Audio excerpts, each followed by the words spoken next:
लोकप्रिय मराठी नाटक हे राम नथुराम अब आप ऑनलाइन देख सकते हैं। लिंक इस वीडियो के डिस्क्रिप्शन बॉक्स में उपलब्ध है। सुहावर्दी को संरक्षण।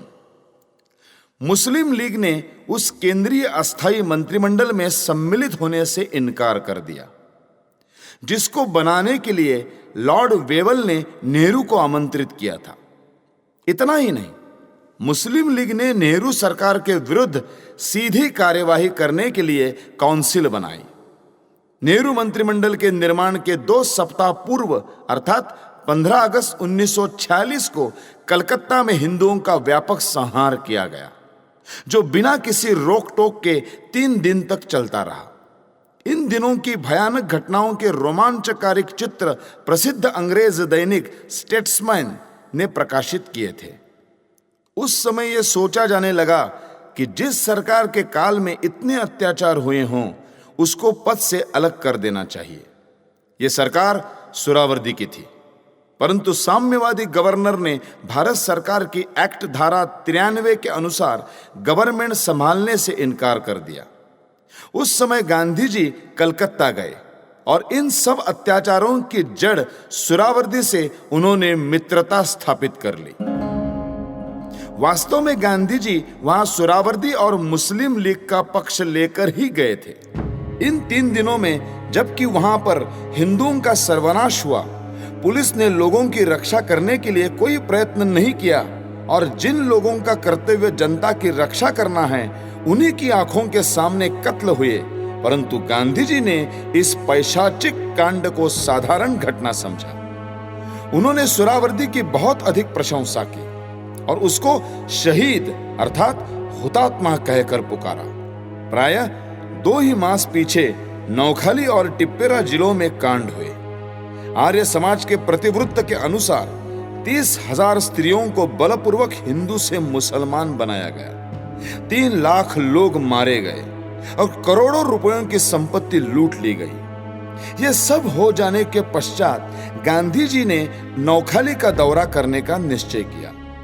ये सब जानते हैं कि सुहरावर्दी ने वहां उनकी रक्षा की, परंतु इस संरक्षण के होते हुए भी गांधी जी को इतना साहस न हुआ कि वे नौखाली जिले की घटनाओं पर निर्भयता पूर्वक कुछ कह सके। ये सब अत्याचार, संपत्ति की लूट, मनुष्यों का संहार आदि सुहरावर्दी प्रधानमंत्री होते वहां हुए थे, किंतु इस महासंहार के आयोजक सुहरावर्दी को गांधी जी ने शहीद साहब की पदवी दी।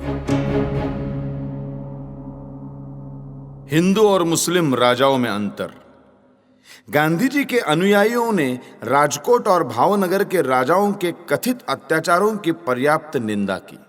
गांधी जी के अनुयायियों ने ही कश्मीर में मुसलमानों को प्रोत्साहित किया कि वे हिंदू राजा के विरुद्ध विद्रोह करें, परंतु गांधी जी ने ऐसा कोई कार्य मुस्लिम रियासतों में नहीं किया। ग्वालियर में मुस्लिम लीग ने एक षड्यंत्र रचा, जिसका परिणाम यह हुआ कि महाराज सिंधिया विवश हो गए कि विक्रम संवत्सर की 2 सहस्त्रवर्षीय वर्षगांठ न मनाए। यह घटना 4 वर्ष पहले की है। यह विद्रोह सांप्रदायिक उद्देश्य से किया गया था। वहां के महाराज बहुत उदार और दूरदर्शी थे, किंतु कुछ समय पूर्व जब ग्वालियर में उपद्रव हुआ और मुसलमानों को थोड़ी सी हानि पहुंची, तब गांधी जी ने अनुचित रूप से महाराज की निंदा की। गांधी जी का अनशन। 1943 में जेल में गांधी जी ने जब अनशन किया तो किसी व्यक्ति को भी राजनैतिक समस्याओं के विषय में उनसे मिलने नहीं दिया जाता था। केवल उनके निकट संबंधी ही स्वास्थ्य के विषय में जानने के लिए मिलते थे। उन दिनों श्री राजगोपालाचार्य उनसे मिले और पाकिस्तान बनाने की योजना का उन्हें परामर्श दिया। गांधी जी ने उनको इस विषय में जिन्ना से बातचीत करने की आज्ञा दी।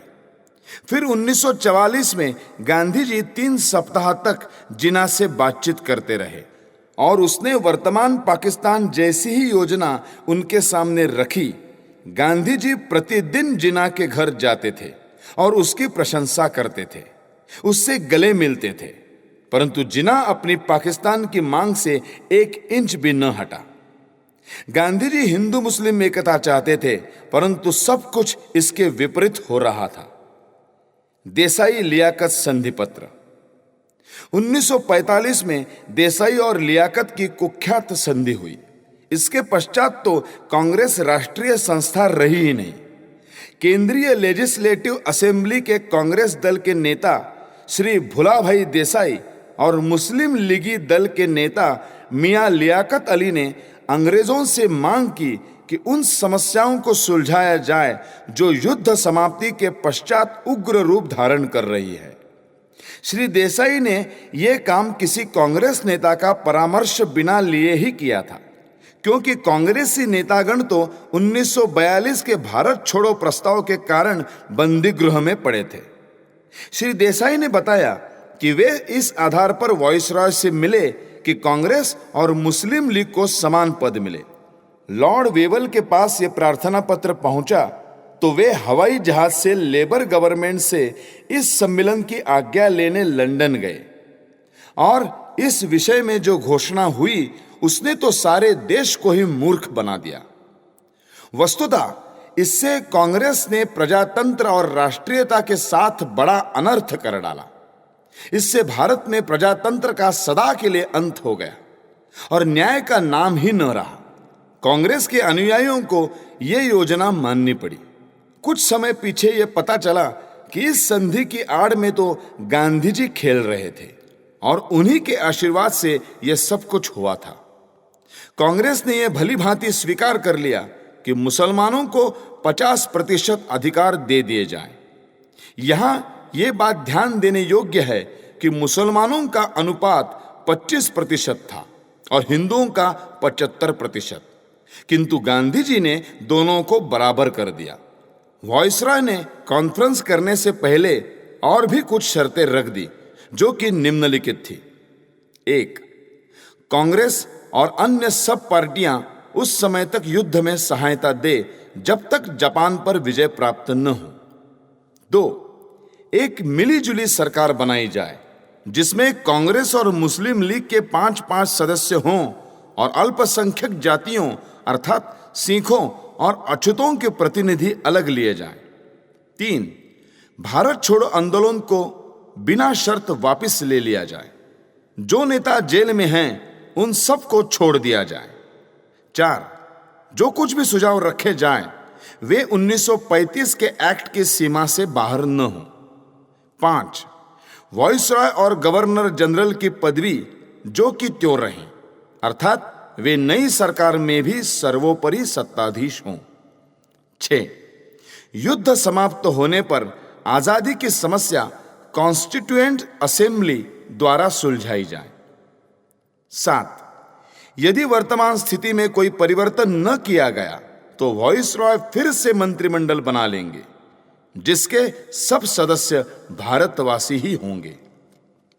जिन लोगों ने 3 वर्ष पहले पूर्ण स्वतंत्रता के लिए भारत छोड़ो आंदोलन खड़ा किया था और करो या मरो के सिद्धांत पर चलकर विद्रोह किया था, उन्होंने चुपके से अंग्रेजों की सब शर्तें मानकर पद संभाल लिए।